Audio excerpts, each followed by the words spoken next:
একজন মহিলা ৩ দিন এবং ৩ রাত ধরে সমুদ্রে আটকে ছিল। যখন সে হতাশার চরম পর্যায়ে পৌঁছে গেল, হঠাৎ তার সামনে একটি দ্বীপ দেখা দিল।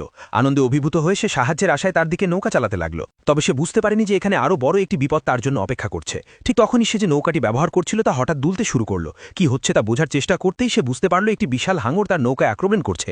হাঙরের আক্রমণে নৌকায় ফাটল ধরল এবং নৌকাটি ধীরে ধীরে পানিতে ডুবতে লাগল। ভীত মহিলা তার দাঁড়টি ধরে সমস্ত শক্তি দিয়ে দ্বীপের দিকে এগোতে লাগল। তার প্রচেষ্টা সত্ত্বেও নৌকায় দ্রুত পানি ঢুকছিল এবং সে প্রায় সমুদ্রে পড়ে যাচ্ছিল। আরও খারাপ বিষয় হলো সেই নিষ্ঠুর হাঙরটি তাকে তাড়া করতে থাকল। সৌভাগ্যবশত তার শক্তিশালী বেঁচে থাকার প্রবৃত্তি তাকে হার মানতে দিল না। অবশেষে সে দ্বীপে পৌঁছালো, কিন্তু সেখানে পৌঁছে সে অবাক হয়ে গেল, কারণ সেখানে একটি বিশাল পাথর ছাড়া আর কিছুই ছিল না, আর তার পেছনে অনেক হাঙর ঘুরছিল। আতঙ্কের এক মুহূর্তে সে দাঁড়টি ফেলে দিয়ে পানিতে ঝাঁপ দিল। নিজের নৌকাটিকে ব্যবহার করে কিছু সময়ের জন্য হাঙরগুলোকে আটকে রেখে সে তার সমস্ত শক্তি দিয়ে রাফটের দিকে সাঁতার কাটতে লাগল। শেষ মুহূর্তে সে তাতে উঠতে সক্ষম হল এবং হাঙরদের হাত থেকে বাঁচল। কিছুটা শান্ত হওয়ার পর সে রাফটে থাকা সাপ্লাই বক্সটি পরীক্ষা করল। ভেতরে সে কিছু খাবার এবং পানীয় জল পেল। আশ্চর্যজনকভাবে সেখানে একটি ওয়াকি টকিও ছিল। সে সঙ্গে সঙ্গে এটি ব্যবহার করে সাহায্যের জন্য কল করল, কিন্তু দুর্ভাগ্যবশত কোনো উত্তর পাওয়া গেল না। এতে সে গভীরভাবে হতাশ হয়ে পড়ল। অসহায় বোধ করে নিজেকে সামলাতে সে এক চুমুক পানি খেল এবং সাপ্লাই বক্স পরীক্ষা চালিয়ে গেল। সৌভাগ্যক্রমে সে একটি ফ্লেয়ার গান পেল।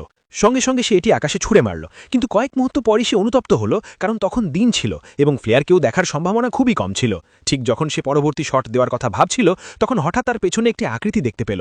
আসলে সে ছিল তার এক বন্ধু, যার সাথে বহু আগে তার যোগাযোগ বিচ্ছিন্ন হয়ে গিয়েছিল। আবেগ আপ্লুত হয়ে মহিলা দ্রুত একটি দড়ি ছুড়ে দিল, আশা করছিল সে তার বন্ধুকে রাফটে টেনে তুলতে পারবে। কিন্তু তাদের কড়া শব্দ হাঙরদের দৃষ্টি আকর্ষণ করল এবং হাঙরগুলো দ্রুত তাদের দিকে ঘুরে এলো। দুজনেই ভয় কাঁপতে লাগল, তবে সৌভাগ্যবশত তারা আক্রমণ থেকে বেঁচে গেল। এখন পরিস্থিতি আরও জটিল হয়ে উঠল, কারণ সমুদ্রে এখন একজন নয় বরং দুইজন আটকে পড়েছে।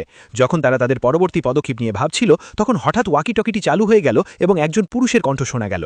সে জানালো যে সে তাদের জরুরি কল শুনেছে এবং তাদের উদ্ধার করতে তাদের অবস্থানের দিকে আসছে। এতে মহিলারা স্বস্তি পেল এবং আশার আলো দেখতে পেল। কিন্তু অপ্রত্যাশিতভাবে হাঙরদের কথা জানার পর পুরুষরা তাদের উদ্ধার করার আগে হাঙরদের সঙ্গে মোকাবিলা করার সিদ্ধান্ত নিল। মহিলারা বিপদের কথা বুঝে তাদের সতর্ক করার চেষ্টা করল, কিন্তু তখন অনেক দেরি হয়ে গিয়েছিল। একটি বিশাল গ্রেট হোয়াইট হাঙর হঠাৎ তাদের নৌকায় আঘাত করল। একজন ভারসাম্য হারিয়ে সরাসরি সমুদ্রে পড়ে গেল। তার সঙ্গী তাকে সাহায্য করতে হাত বাড়ালো, কিন্তু একটি হাঙর পানির ওপর লাফিয়ে উঠে তার হাত কামড়ে কেটে ফেলল, ফলে সেও ভারসাম্য হারিয়ে সমুদ্রে পড়ে গেল।